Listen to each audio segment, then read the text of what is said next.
up, y'all? It's me, Erica. It's Monday. How y'all doing? How was y'all weekend? Everybody had a good weekend.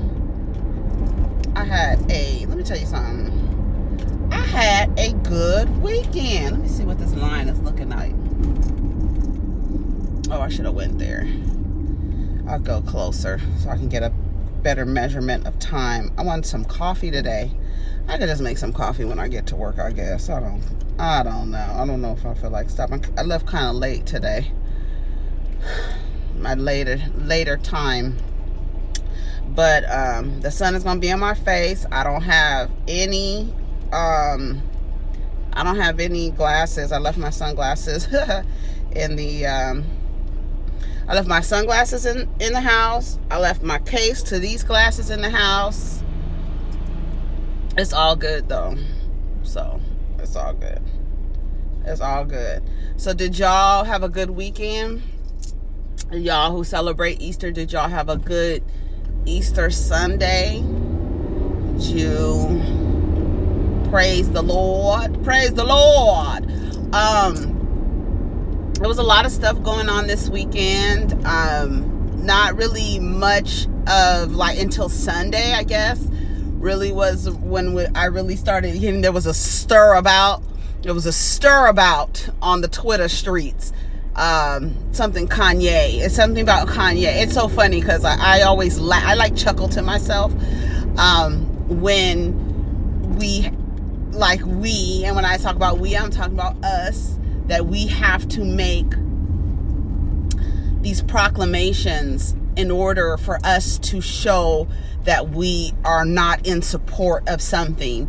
And in the era of social media, when your proclamations of whatever disdain or hatred, or it doesn't have the same effect if there weren't algorithms in place to promote anything that anytime you mention that person's name that you don't like. So it's now hard for you to say, I don't like Kanye, because the minute you mention his name or anything related to him, that's going to be included in the trending of the people who like him. So apparently he had Sunday service at Coachella, which was always in the works. Everybody knew that was going to happen. I don't think it was a big secret. Leading up to those days, he's been doing Sunday service at a church, I guess, that Chris goes to. And it's always funny for me when I see, maybe it's bigoted, but I always am, when I see non-black people praising God, I find it very inauthentic. I don't see it. I be looking like, do you really feel the spirit? Because I don't see it, girl. I just don't see it. I think it's a fake. I think it's a show. I think it's an act. And and with us, we put a lot of 10 on 20s when we start praising God and stuff like that. But it's a spirit. I don't know what it is. Whenever I see on TV, when I see these white churches and they be like, Father, praise his name. I be looking like, y'all fake. Shut up. I don't believe you. That's bad. I just don't believe it. And it's so funny because Justin J, he was tweeting Sunday morning something about religion. He was having a conversation about religion. And I said, well, the first thing that you want to do when you're talking to somebody about religion is start off with the definition of religion. And how it's defined literally means to bind, B-I-N-D, to bind, to bound, to bind, to hold structure, to hold, to restrict, right? And that's where you need to start off when you start talking about religion. And then I also was like, if you need any talking points, because I'm one, I love to talk about religion. I love to talk about things like that. But you can't talk to me about religion if you don't have an open mind. If you're coming to talk to me about religion and your view is to try to change my mind or to quote unquote save me, you're not going to get anywhere. The Lord won't be happy with that mission because it won't work on me. You understand what I'm saying? So whenever somebody talks to me about religion, I told Justin J in his conversation that he's having, first of all, you need to inject that wherever there are oppressed people and marginalized groups of people, religion isn't far behind, because religion is used to control a people. I believe that religion controls our people so much so that we don't fight the way that we should. We don't fight the way that we should. There was a young man who was brutalized by the cops this weekend. I want to say his name was Lucas, Jacob Lucas.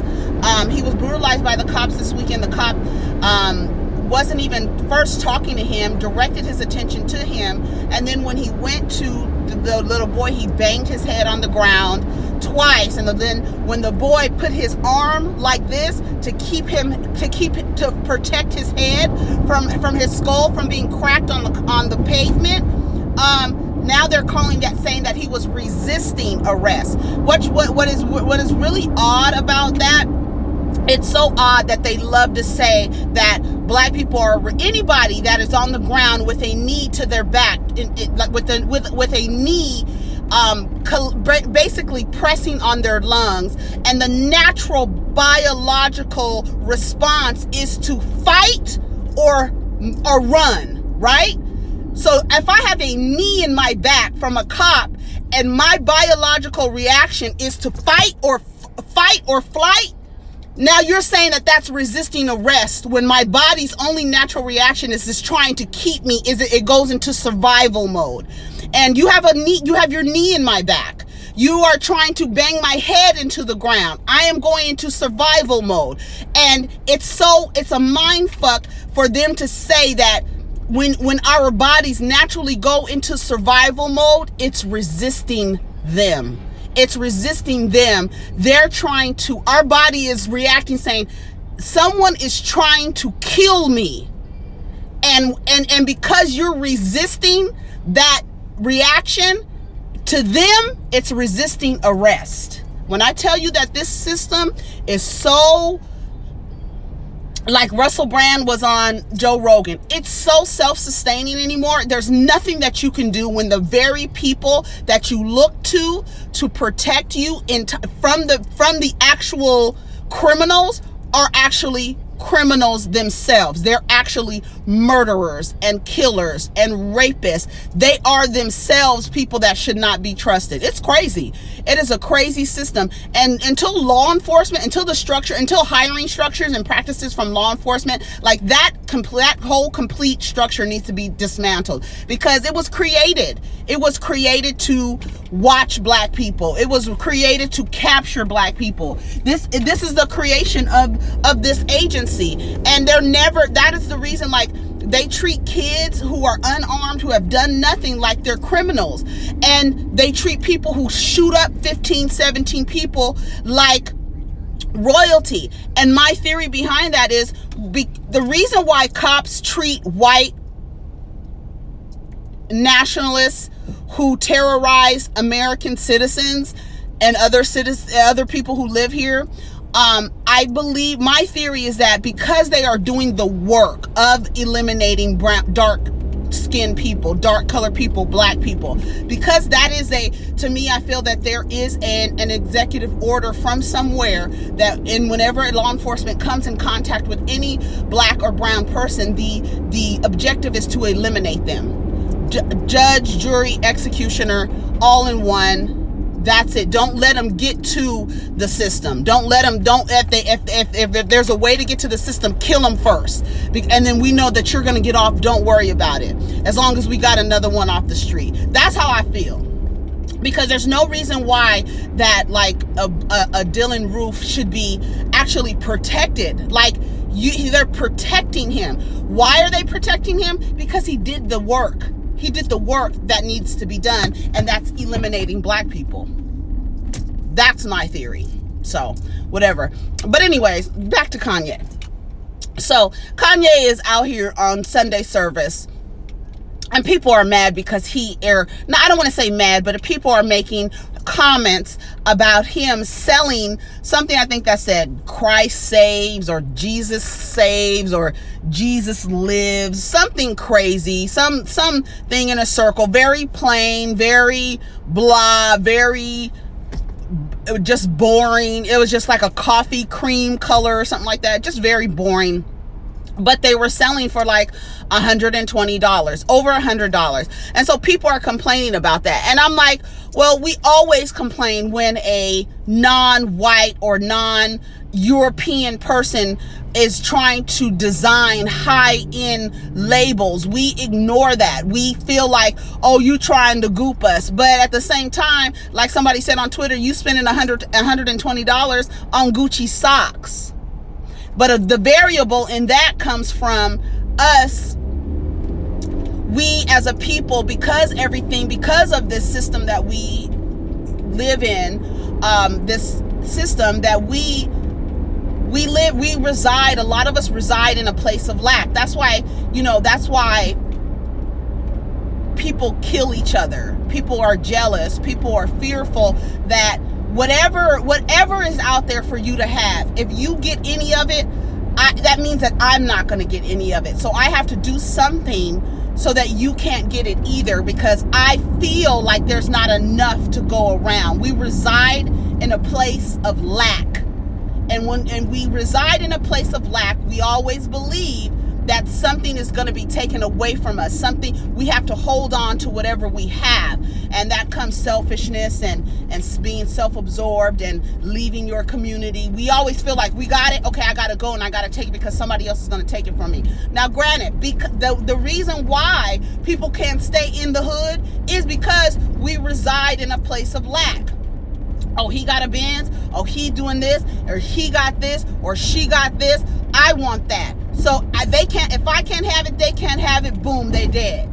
Now they gone. Right? That's a cycle that we live in, and that comes from racism. That comes from us, everything being taken from us. So when we get money, we have to show that we have money.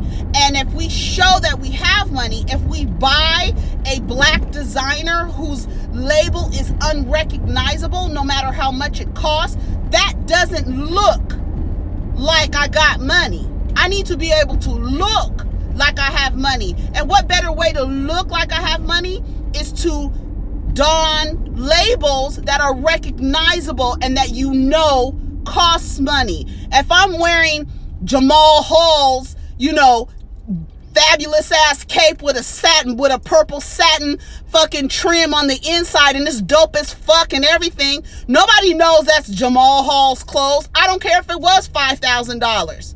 So you can't show that you've made it with a black designer's clothes because they're unrecognizable. Do you understand what I'm saying? Does that make sense? Am I making sense? I'm just saying that. So that's why everybody complains about Kanye. Oh, Kanye, when his fucking Yeezys came out, they were complaining about how much they were. But you go buy some Giuseppe's? What? I don't understand. I don't get it. What's wrong with Kanye's shoe? That's a black designer. What's wrong with his shoe versus why are you buying these Giuseppe sneakers? Like, what, and the shit, some of the shit be ugly as fuck. You understand what I'm saying? But like Schoolboy Q, he was on some radio show and they were asking him about his hat. He had some real, he wears this like cat, like a little scully with a bunch of designs all over it, and it comes down. It has I meant to go get some coffee. Has two little things on the on the side. But he was like, y'all don't even know this is Gucci. Y'all ain't even sweat me. Y'all are so used to being able to recognize the label. I've been rocking this forever. Nobody has sweated me about it because you can't tell that it's Gucci. You can't tell it's Gucci. Nobody has said anything to me, with the Gucci boycott or whatever. Nobody has said anything to me, and he was laughing about it because it's like, it just, to my theory, is like, you don't even know what this is, but it's Gucci, and we're supposed to be boycotting Gucci. So it's like you know what I mean? Like, I don't know how to explain it, but That's my whole thing. People are always mad at Kanye. The thing about it is, like, he is going to do Kanye. I don't know why we feel like we have to make proclamations about how Kanye is not influential, when the very moment you speak his name out of your mouth, he's saying that he has some level of influence, so much that you have to say that you are not influenced by him. He's so non-influential, but he trends every single time he does one thing. And now he's doing a church service, and this goes back to us being able to allow people to redeem themselves. Natasha Rothwell, she tweeted something like, I can't support anybody who supports a person like Donald whatever, and that she named off all of these awful things that are representative of him: xenophobia, Islamophobia, homophobia, transphobia, racism, bigotry, just everything, sexism, everything that he is. And the fact that this guy, that Kanye said, I still love this person, even though, I don't necessarily agree or whatever the hell. There's no redeeming for him saying that he loves this person. Now, I know we're not supposed to love anybody that even resembles even a glimpse of what that man presents. It's off-putting for somebody that is from us. But Kanye, since the beginning, has always been Kanye. Kanye is always going to be Kanye. Like, we have his name is associated with his behavior. Do you realize that? Kanye is going to be Kanye. That means that Kanye is going to do whatever the fuck he wants to do, and you're just going to have to be mad and tweet about it. He's going to do whatever he wants to do, whether it's a church service and we all dress like we're in wild, wild country. They all have on the same colors. It looks like a cult, but that's what people are drawn to. People want to belong to something. Like, I always watch things about cults. That's one thing. Serial killers and cults, I'm all in there, baby. I'm all in there. So, hey girl, what are you doing, bitch? What are you doing? We're not trying to get into no accidents this morning. Anyway, so my whole thing about serial killers and cults, I'm always there. I'm always there with it. But I was watching a documentary on cults. And I think it's on Amazon Prime. It's about religion as a whole. And religion is a cult. You belong to a certain group of people. You recognize them. This is your community. And you guys agree on a set of values and standards and how you're going to live and blah, blah, blah. Right? That's a cult. Where the detrimental part comes in is when you start, when the people that are in charge of the pastor or whoever is in charge of the cult gets power hungry. And that usually happens because they see everybody getting along. It becomes this like utopia. Anyways, I was watching this thing. They were talking about the chemicals that are released when a person is involved in like a church service. And the chemicals that are released are the same chemicals that are released when she's putting on makeup. That's her fucking problem. The same chemicals that are released when somebody is addicted to drugs. So you have the same dopamine, you have that reaction like, oh my God, this is how people feel in church. This is how people feel when they do drugs. So it's easy to want to keep feeling that feeling. You get addicted to that feeling. Have y'all seen, it's called Anointed. I think that's the name of the documentary that I got that piece of information from. I think that's what it was. She's putting on makeup. Cocksucking ass bitch. That's why she can't drive. I showed her ass this morning. She got a little wake up call from the diva. Shit, bitch, pay attention, whore. And so Kanye, they're like, oh, Kanye is not influential. Kanye is not this. Here at the end of the day, you cannot. I have asked this question, and maybe you guys can help me because y'all know how I feel about Kanye. And it was really hard. It was a test for me, because when he was doing all this shit with 45, I was just like, dude, you have lost your ever-loving mind. And everybody knows how I feel about Kanye. Everybody who knows me knows how I feel about Kanye. And it was a space that he was like doing shit where I was like, dude, you're out of fucking control. And everybody knows that. We were all like, dude, wrong.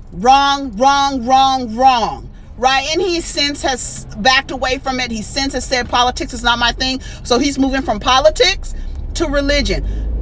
Kanye is looking for a way to, outside of his music, bring people to have some type of impact on people. My question is, what in terms of nobody liking Kanye, we don't like Kanye. Okay, remove him marrying Kim Kardashian. Remove that, okay? Remove that, because I know a lot of people's disdain from Kanye is fueled by him marrying Kim Kardashian, and we're just going to call a thing, and we're just going to be honest about it. You have to be honest about it. A lot of people do not like that he married her, and they do not like her. They do not like what that family represents, so in turn they are mad at Kanye forever, as long as he's married to her.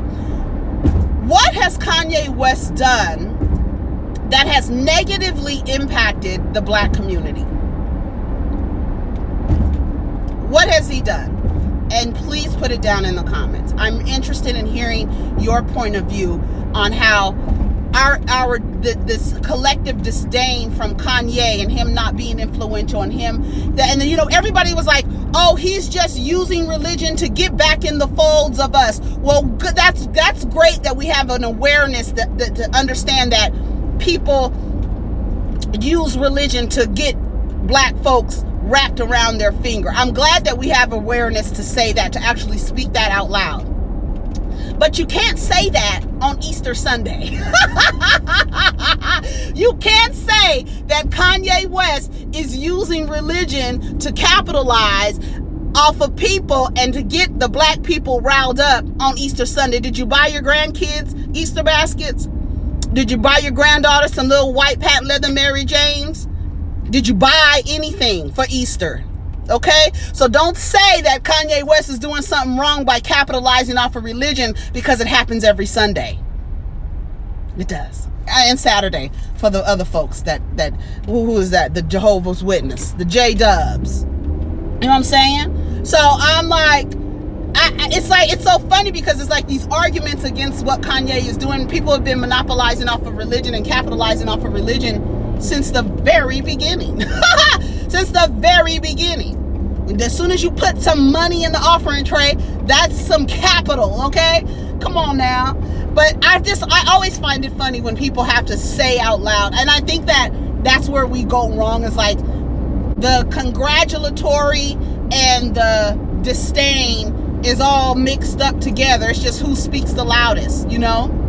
Like with Nipsey Hussle's death, the people were really, I thought it was actually quite amusing to see the straws that people were grasping as so that they could not support him, looking for reasons not to say, you know what, that was a good dude, you know, like he was really good. They couldn't, it was two things that I saw about Nipsey. None of that, and it was funny to watch. It was funny to watch because the people were really trying to look and see, like, wait a minute, let me see if he's ever said anything about anything that I'm for, where my principles lie, before I actually, as a human, say that this person, like, on paper is just like a good person, and I will feel sorry for his death. But first, let me look and see if he's ever supported anything that I'm against before I say, as a human, I'm sorry that he died. I'm sorry that energy was removed from, that physical energy was removed from this realm.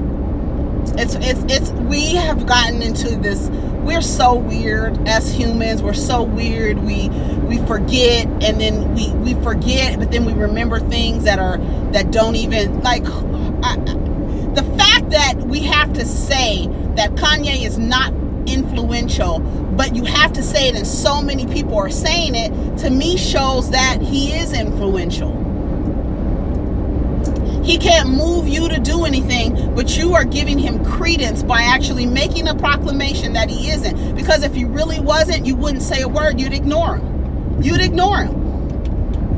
You'd ignore him. You wouldn't give it. But we live in a place where we have to say something to show that we don't agree with something. We have to say it. But that gets mixed up with the people who are actually believe that he's influential. I know I'm just rambling, but I just thought it was funny because I always think it's funny when Kanye does something and everybody who has, and it's funny because the people who do have influence and who do have reach always seem to want to make these statements about Kanye, but it's just mixed up with all the other stuff that people actually like him and people actually like what he's doing.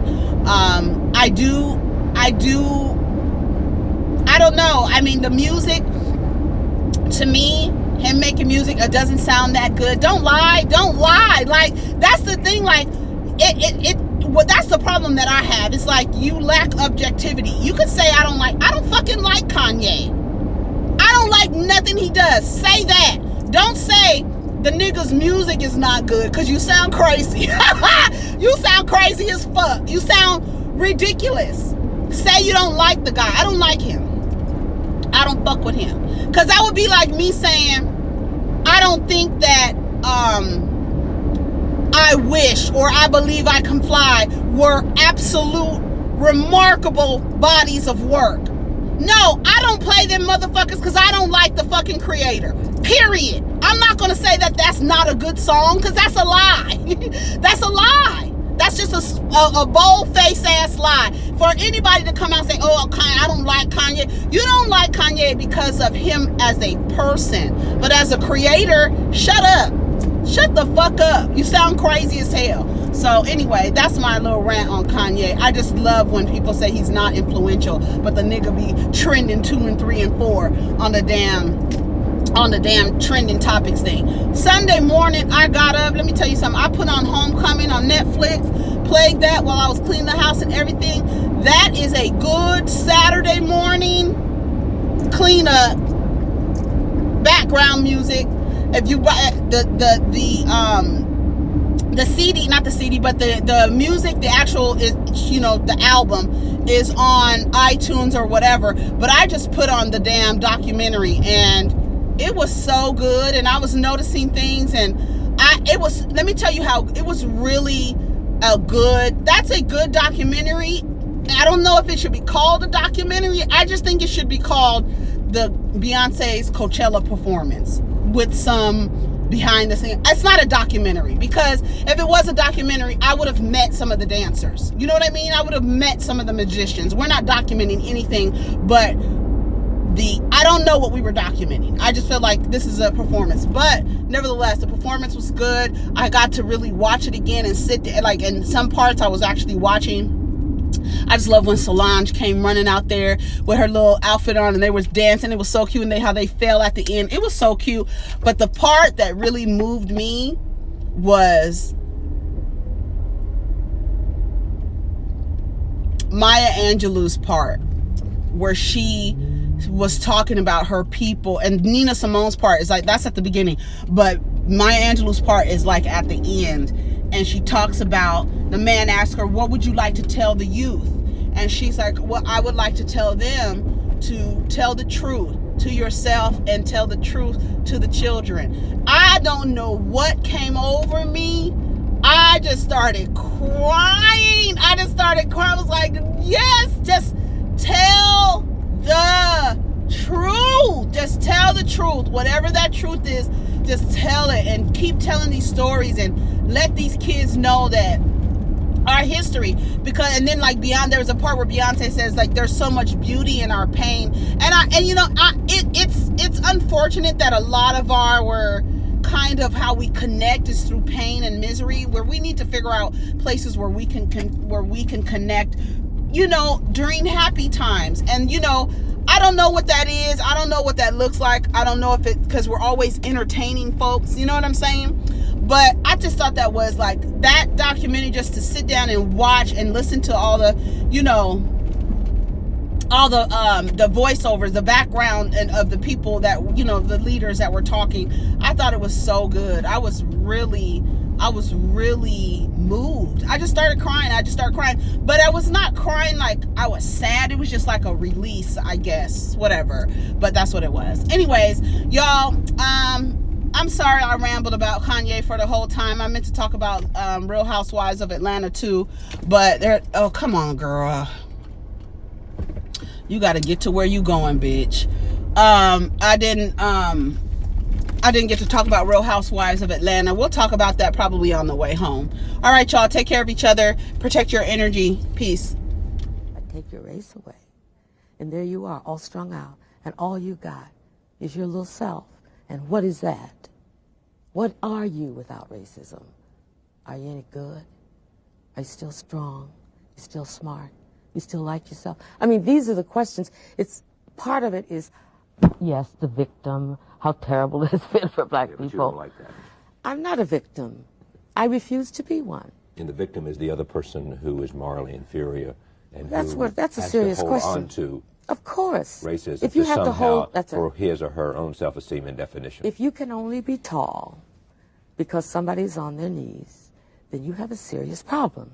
And my feeling is white people have a very, very serious problem. And they should start thinking about what they can do about it. Take me out of it.